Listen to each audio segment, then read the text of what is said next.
Това видео достига до вас благодарение на Gaming Gear BG. Здравейте, аз съм Шарохекс и днес ще направя ревю на геймърските слушалки Bloody G300. Bloody G300 Combat Lite са най-новите гейминг слушалки от A4Tech. Както виждате, моделът разполага с големи меки кожени наушници, които покриват цялото ухо, като го потапят в уникални звуци благодарение на специални акустично изчислени пространства, изградени в самите слушалки. Голям бонус при тези слушалки е диадемата, която се самонаглася според големината на главата ви и по този начин слушалките са здраво закрепени през цялото време и не ви създават излишни проблеми.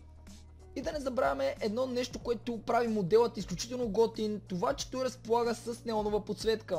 Благодарение на леката пластмаса хора, слушалките са доста леки и ако сте човек като мен, който прекарва поне по 3-4 часа пред компютъра, няма да имате никакви проблеми с тези слушалки. Както виждате, кабелът е със специална форма, която е направена с цел да не се оплита и дължината на кабелът е 1,20 м. Сега хора, дойде време да изпробваме и микрофонът на слушалките. И така, че вече ме чувате от слушалките, както чувате, няма почти никакъв страничен шум, понеже самият микрофон е шумоизолиращ и нямам никакви проблеми.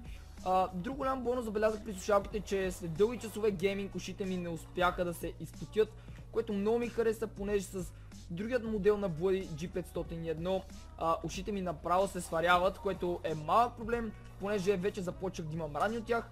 Но поне с тези забелязах, че нямам никакви проблеми, плюс че и не ми прави такава линия на главата след като ги сваля, понеже лентата, както казах, се регулира по самата ви глава. Ако искате да закупите слушалките Bloody G300, може да го направите от линка към Gaming Gear в описанието. В момента те са на невероятната цена от 49 лева. И това ще бъде всичко този клип, надявам се да ви е харесал. Ако е така, може да го харесате, оставете по ни коментар и да се абонирате за моя канал, за да не мислите всеки ден. Боричак с мен, ще си видим в следващия клип. Чао!